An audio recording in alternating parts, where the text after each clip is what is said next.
I'm a Nigerian living abroad. I have been here for a few years, building my life, chasing my dreams. But for the last 6 months, something strange has been happening, and it's only getting worse. At first, I thought it was just stress living abroad. Can be hard, right? The isolation, the work, the pressure, but this is different. It started with the small things, little things that didn't make sense. Bruises on my body that I didn't remember getting. Waking up at odd hours of the night with feeling that someone was watching me. Hello, welcome to Niger Stay Informed. I am your host, Emmanuel Ole. In this podcast, we'll discuss everything and anything that Nigerians living in diaspora go through. Remember, the struggle matters too. So, if this interests you, stick around as we discuss and dissect the problems and struggles of Nigerians living in diaspora. Today's story is deeply unsettling, a tale of inherited responsibilities, village deities, and spiritual battles that come when you least expect it. This one is raw, yeah, very raw. It's personal, and it's a struggle that many people can relate to, whether you believe in it or you don't believe in it. But this really happened. This message was sent in by a listener, and it left me speechless. So let's just dive right into it. But before we go right into it, I would appreciate if you would take this time to like, subscribe, and after watching, please do share.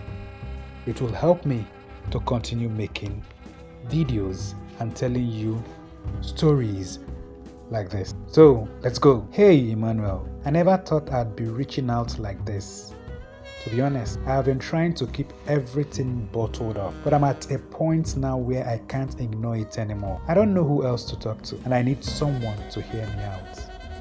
I'm a Nigerian living abroad. I have been here for a few years, building my life, chasing my dreams. But for the last 6 months, something strange has been happening, and it's only getting worse. At first, I thought it was just stress living abroad. The isolation can be hard, right? The work, the pressure, but this is different. It started with the small things, little things that didn't make sense. Bruises on my body that I didn't remember getting. Waking up at odd hours of the night with feeling that someone was watching me. I brushed it off. Maybe I was working too hard or just being paranoid. But then it escalated, and that's when I knew I couldn't ignore it anymore.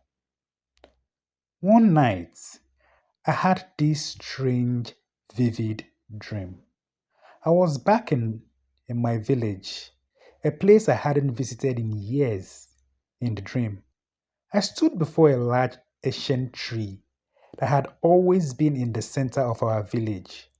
My late grandma was there, and she looked at me with eyes full of sadness. She didn't speak, but I could hear her voice in my head saying, "It's time. You must return." I woke up drenched in sweat, my heart pounding. But the worst part, it wasn't just a dream. The same day I received a call from my mother. Her voice was shaky and could tell something was wrong. She asked, "Have you been hearing the whispers? Do you feel the pressure?" I was confused. What pressure? What whisper? What pressure? She paused, then said in whispers, "It is deity, the one your family serves. It's calling you. They say you have inherited it." I laughed it off, but I couldn't ignore the rising unease in my chest. My family has always served this village deity, an ancient spirit that protects the village but also demands respect. The elders in the village had always talked about this spirit, saying that one day a chosen member of each generation would inherit its responsibility. I'd always thought they were just stories from a long time ago. But then, the attacks began. It wasn't just a physical anymore. I just started to feel drained. Like I had no energy left. Something was sucking the life out of me. Every time I tried sleeping, I'd feel this presence, heavy and suffocating, calling my name. I couldn't understand them, but I could feel the anger, the frustration in those voices. Then came the visit from a local pastor at my church one Sunday after service. He pulled me aside. "Sister, I have been praying for you and I have received a vision. You are under attack, but not from what you think. This is spiritual warfare tied to your village, your ancestors. It's the deity, the one your family has been tied to for generations." My heart skipped a beat. I had never spoken to him about anything personal. He didn't know anything about my background, but somehow he knew. He said, "You must go back to your village. You must honor the deity and ask for its forgiveness." I couldn't believe it. I laughed nervously, trying to shake it off. I don't believe in that stuff. It's just superstition. But he wasn't having it. It's real. The power is real. And if you don't go back, things will only get worse. That night, I had another dream. Only this time, the deity itself appeared to me. It wasn't a figure, not like I'd imagined, but it was a presence, ancient and terrifying. I couldn't see its face, but I could feel its eyes on me, judging me, demanding that I honor the agreements my family made long ago. I woke up gasping for air. The moment I knew I wasn't just imagining things. This was real. The burden was carrying wasn't just emotional or physical, it was spiritual. The next day, I received another call from my mother, and this time she was frantic. "You have to come back. You need to appease the deity. If you don't, everything will fall apart. The village is waiting for you." I have never been one to believe in witchcraft, deities, or ancestral spirits, but now I don't know what to think. My life is falling apart, and I can't ignore it anymore. I'm living in fear, wondering if I'll wake up tomorrow to find my life completely unrecognizable. I don't know what to do. Do I go back home and face this? Do I go offer the sacrifices they are asking for? Or do I stay here and keep fighting this battle from a distance? Whew, that's a lot.